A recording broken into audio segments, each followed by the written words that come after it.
안녕하세요. 보시면 아시겠지만 이곳에 제가 임시로 머물고 있어서 아무것도 없어요. 책상조차도 없어서 지금 이런 식으로 여러분들과 마주 앉아 있고요. 그렇지만 이번에 애플 신제품이 나왔잖아요, 여러분. 제가 이걸 안 써볼 수가 없잖아요. 이 제품을 빠르게 사와서 사용을 해봤습니다. 무거워. 진짜 무겁다.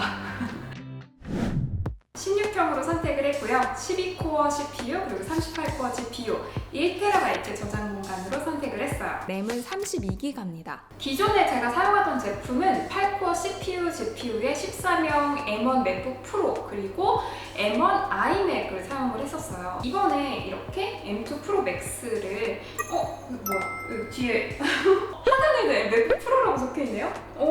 이것도 지금 발견했어요. 맨날 내려놓고 사용하다가 갬각으로 새겨져 있어요. 그럼 지금부터 이 제품에 대해서 자세히 좀 소개를 해볼게요. 진짜 무겁다. 작년에 바뀐 이 디자인을 써본 건 처음이었어요. 휴대하면서 편집하려고 이 제품을 구입하기도 했지만 상당히 무거운 수준이에요. 그래서 가방에 넣었을 때도 두께도 무게도 정말 무겁고 두툼합니다. 제품 자체가 이렇게 두꺼워지다 보니까 맥북 에어와 그리고 프로 사이의 그 선택 기준이 정말 명확해지더라고요. 기본적인 웹서핑이나 동영상 시청, 문서 작업 정도를 하겠다라고 하면 맥북 에어로 가시는 게 훨씬 좋을 만큼 이 제품은 정말 프로 라인이라고 생각이 들 정도의 그 크기와 무게와 두께였습니다. 그리고 이 제품 언박싱 할 때 보니까 애플 스티커가 검은색이 들어있더라고요. 그래서 새롭네? 생각도 들었습니다. 키 배열도 M1 13형 맥북 프로랑 제가 사용했던 인텔 맥북과도 다른 배열의 모습이었는데요. 일단 터치바가 없어지고 나니까 저는 시원하긴 하더라고요. 영상에서도 앱을 통해서 터치바 커스텀하는 거 이런 것들도 많이 보여드리곤 했었는데 여러 작업들을 할 수 있긴 하지만 한눈에 딱 보이진 않기 때문에 안 쓰는 경우도 또 많게 되더라고요. 그리고 결정적으로 제가 인텔 맥북을 사용하면서 카메라 공중 이렇게 막 공중샷 이렇게 하면서 그 카메라를 떨어뜨린 적이 있어요. 터치바가 아예 나가버렸거든요. 서비스 센터 갔는데 수리 비용이 상당한 거예요. 내가 이거 그냥 안 쓰고 말지 해서 터치바를 그냥 수리 안 하고 그냥 포기하고 사용하고 있었거든요. 수리적인 부분에 있어서도 그냥 터치바가 없는 게 나을 수도 있겠다라는 생각도 좀 들고 이번에 그냥 터치바가 없어서 그냥 시원했어요. 그리고 전원 버튼이자 터치 아이디 쪽을 보면은 둥글게 이렇게 홈이 좀 이렇게 들어가 있어요. 어디에 손가락을 위치해야 될지를 아니까 훨씬 더 편했어요. 양쪽 포트를 보면요. SD카드 리더기가 이렇게 탑재가 되어 있어요. 이거 진짜 편하거든요. 이게 없으면은 허브 같은 경우 늘 갖고 다녀야지 SD카드 읽을 수가 있잖아요. 여기 하나 이렇게 딱 넣을 수 있게 되니까 이거 상당히 편했습니다. 그리고 8K를 지원하는 HDMI 포트가 있는데 그리고 썬더볼트 4 포트 하나 또 있고 반대편을 보면 썬더볼트 4 포트 2개가 더 있어요. 3개가 장착이 되어 있기 때문에 여러 가지를 연결해서 할 수 있다는 장점이 있죠. 저 같은 경우에는 편집할 때 보면 SSD 하나 그리고 HDD 이런 것들을 계속 연결을 하거든요. 포트가 여러 개 있다라는 장점도 너무 좋았고요. 그리고 헤드폰 잭 당연히 있고 사소한 부분이기도 한데 헤드폰 잭 위치가 다른 포트에 비해서 사용자 가까이에 있어서 저는 이 연결선 간섭이 없어서 좋았어요. 그 위에 맥세이프 충전기가 있는데 이게 있어서 엄청 좋다, 엄청 불편하다 그것까지 아직 느껴보지는 못했습니다.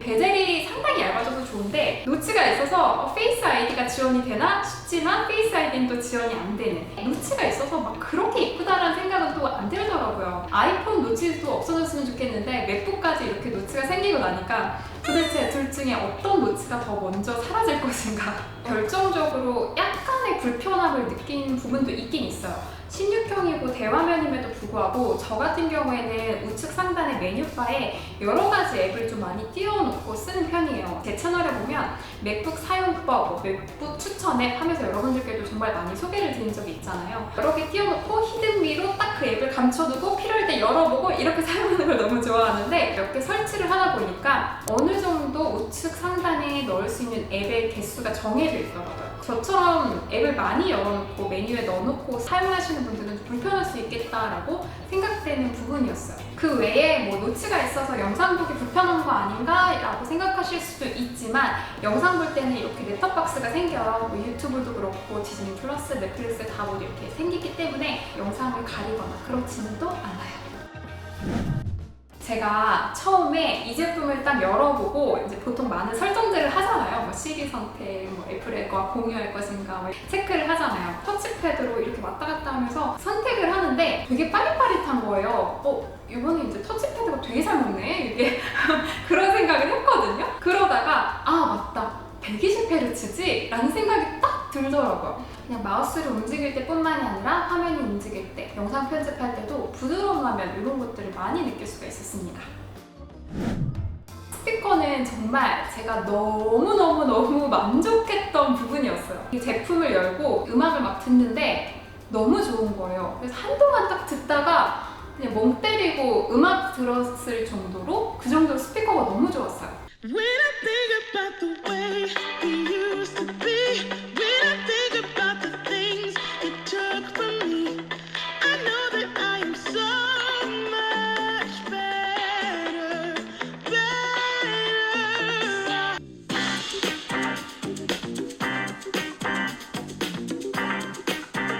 Y la mami que me dice, si tu papi te paga todos los biles, estoy pronto para darte miles.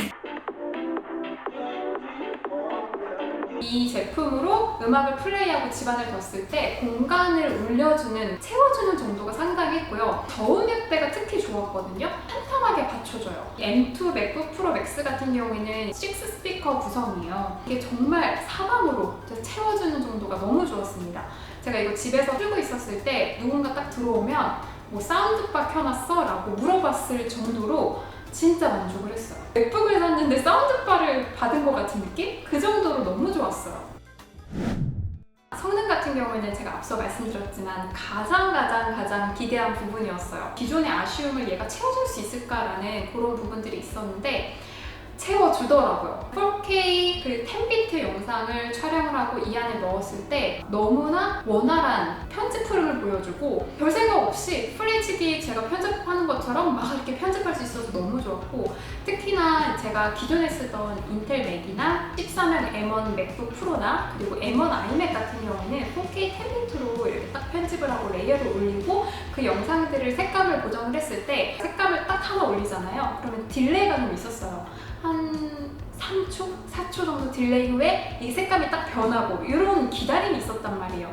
그래서 색감 조정하는 것도 참으로 오래 걸렸는데 M2 맥북 프로 맥스 같은 경우에는 색감 조정함에 있어서도 바로바로 이게 이루어지니까 되게 시원했어요. 이 체감 성능만큼 벤치마크를 보면 엄청난 향상들을 보이더라고요. 이후에 수렴된 결과들을 보면 오차가 발생할 수 있겠지만 제가 갖고 있는 제품을 벤치마크로 돌려보니까 싱글코어가 2005점이 나왔어요. 역대 기록을 보면 현존 최고 결과이고 M1 맥북 프로 맥스의 경우 1745점을 보이고 있거든요. 제가 기존에 사용하던 M1 아이맥은 1715점이에요. 그러니까 숫자만 본다고 해도 제 기존 아이맥보다는 훨씬 좀 성능이 좋다고 보여져요. 여러분들이 보고 계시는 이 영상을 편집한 작업본이고요. 이걸 한번 렌더링 했을 때 몇 분 정도 걸리는지를 한번 볼게요. 평소에 제가 이거를 인텔 맥북에서 M1 아이맥에서 M1 13형 프로에서 렌더링을 했을 때는 진짜 시간이 오래 걸려서 1시간 반, 2시간 정도 걸린 적도 있어요. 정말 오래 걸렸던 작업이었는데 4K 10비트 영상으로 촬영하고 레이어 올리고 효과 넣은 이 작업본들이 몇 분 정도 걸리는지를 한번 볼게요.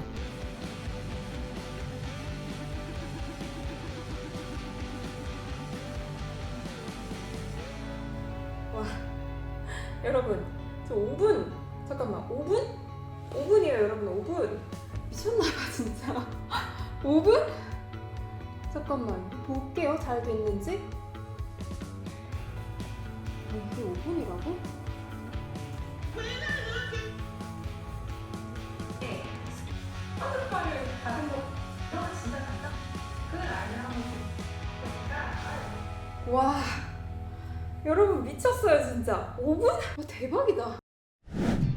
오늘은 이렇게 M2 맥북 프로 맥스 리뷰를 좀 해봤는데요. 제가 이 제품을 구매하면서 가장 크게 기대했던 부분인 그 성능 부분 있죠. 그 부분을 너무나 잘 받쳐주기 때문에 만족스러운 구매였어요. 평소에 간단한 작업들 있죠. 웹서핑이나 뭐 영상 보는 거 이런 거 진짜 간단하잖아요. 문서 작업도 그렇고요. 이런 것들은 그냥 M1 안으로도 너무나 잘 돌아가거든요. 그런 작업들을 하실 하신다면 M1에서 M2 프로나 맥스로 하셨을 때 기병감을 그렇게 느끼시진 않을 것 같은데, 저처럼 영상 편집을 하거나 4K 10비트 영상 촬영을 하시거나 이런 분들이라고 하면 정말 상당한 만족감을 느끼시지 않을까 싶어요. 정말 그냥 영상 보고 문서 편집하고 웹서핑 하시는 분들이다 라고 하면 굳이 프로 라인이 아니어도 에어라인, M1이나 M2 에어라인으로도 충분히 정말 잘 사용하실 수가 있거든요. 120만원, 130만원 정도에 구입할 수 있는 맥북 에어 라인도 있으니까 그 라인을 한번 좀 보시면 좋을 것 같고요. 오늘의 영상이 구매를 앞두고 계신 분들에게 도움이 되었으면 좋겠고요.